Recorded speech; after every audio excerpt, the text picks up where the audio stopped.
Good evening, ladies and gentlemen. We are tonight's entertainment. Hello, everybody. Thanks for clicking on the video. Um, I'm still a little sick, so sorry if my voice still sounds more annoying than usual. But obviously, talk about the beta real quick, because I know some people want me to talk about that. This compared to Call of Duty, it's definitely a lot harder to aim on this. It's harder for me to see them. The maps are way bigger, so when you're shooting them, it's kind of hard to tell if you're actually hitting somebody because there's no vibration in the controller. But it is a beta, so you know. Um, and spawn points are a little messed up. Like I just spawned inside that guy's ass, so that needs some fixing. And speaking of spawning in people's ass, Super Puff Power 7 suggested I talk about gay marriage.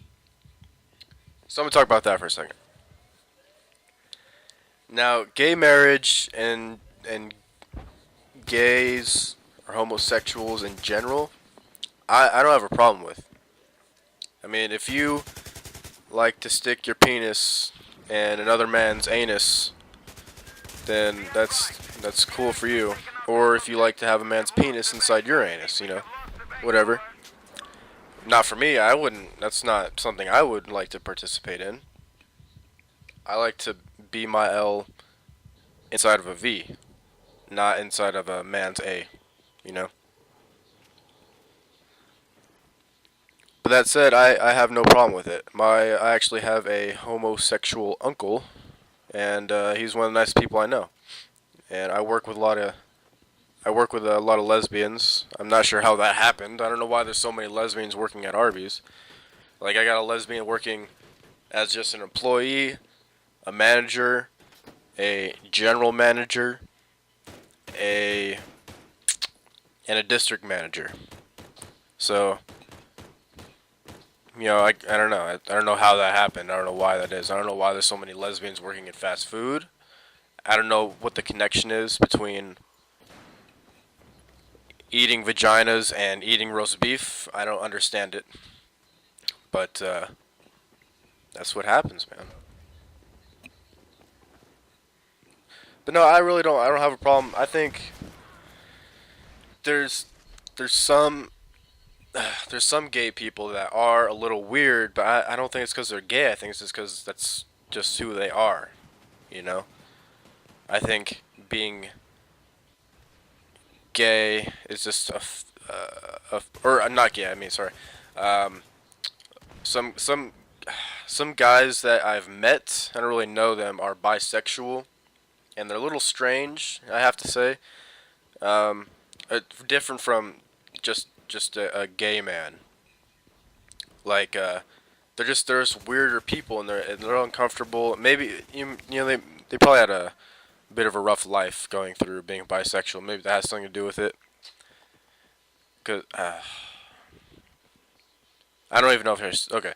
I'm gonna tell you a story about the one bisexual man I met. Okay, all right. It was me and two of my friends, and we went to a an apartment building because one of our friends lived there. We were going there for a party. We never made it to the party.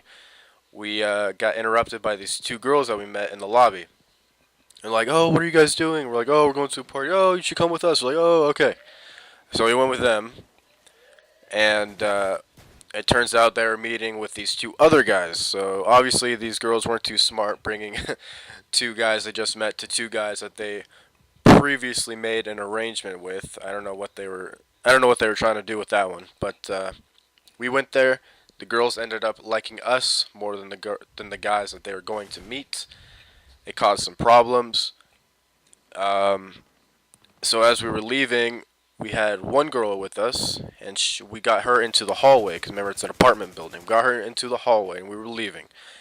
And this guy shut the door as we were leaving, and locked the one girl in his house with her. And so now the girl that's in the hallway with us is freaking out because her friend is locked in this strange guy's place, and so she's banging on the door. She's like, "Let my friend out! Let my friend out! Let her out! Ah!" And so he eventually opens the door, and he has a frying pan, and he takes his frying pan and BAP! Just hits her right in the head with it. Now, I don't know if this was his intention because it was filled with sauce, like spaghetti sauce or something. So maybe he was just trying to pour the sauce on her, but it's not what happened.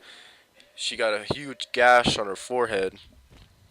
And just as a reaction, me and my friend jumped in and kind of hurt him a little bit.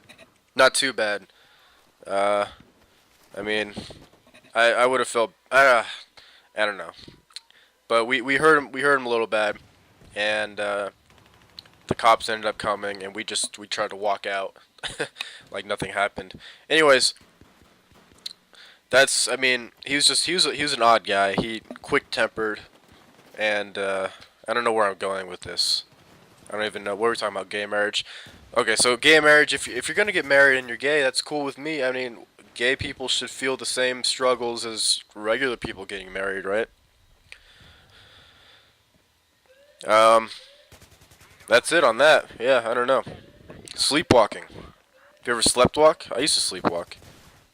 When I was young, I used to sleepwalk a lot.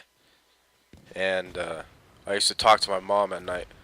But recently, I realized that my sleepwalking has continued into my young adult life of a 19-year-old male. It's causing me some problems, guys. I'm a little worried.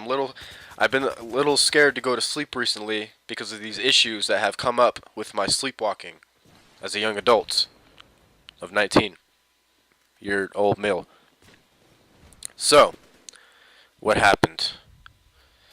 I went to sleep, and I guess I've become lazy in my sleepwalking because now I'm doing more of a sleep sitting. So I woke up at 4 in the morning, sleeping straight up, I guess, and I felt my head and it was wet, and I woke up making this noise. I was like, oh, oh. I was like, why am I making this noise, and why is my head wet right now? What is happening? And so I looked in the mirror, and my head was bleeding. I had, again, another gash, like that girl that I hit with the pan. I had a gash on my forehead, and I was like, how did this happen? And so I guess what happened was like I said, I was sitting up, and I must have mid-sleep decided that, oh, I don't want to sit up anymore, and just face planted into my bed. Now, instead of face planting into my bed, I must have face planted into my windowsill, which created a gash on my forehead. So I was like, oh, well, I gotta fix this so I can go back to sleep now. And I didn't have any Band-Aids, so I went down to Walgreens to get some Band-Aids. And this guy's like, oh, midnight run for Band-Aids, huh? I'm like, yeah. He's like, I got this gash on my forehead. I was like, oh, it looks like a spider bite. I'm like, what? I'm like, come on, guy, it's clearly a gash. He's like, yeah, it could be anything out here in Colorado. I'm like, what? What are you talking to? It's a gash. I'm like, just give me the Band-Aids. No, I don't need a bag. Just give me the Band-Aids. Anyway, that's the end of this video. I can't believe I just rambled on like that for that long. That's it. Thanks for watching. Subscribe for more. Blah blah blah. Thanks again. Oh, shout out to Trey Minchigil. I don't know. I don't know if I'm saying your name right. I'll put an annotation for it. All right. See you guys. Bye.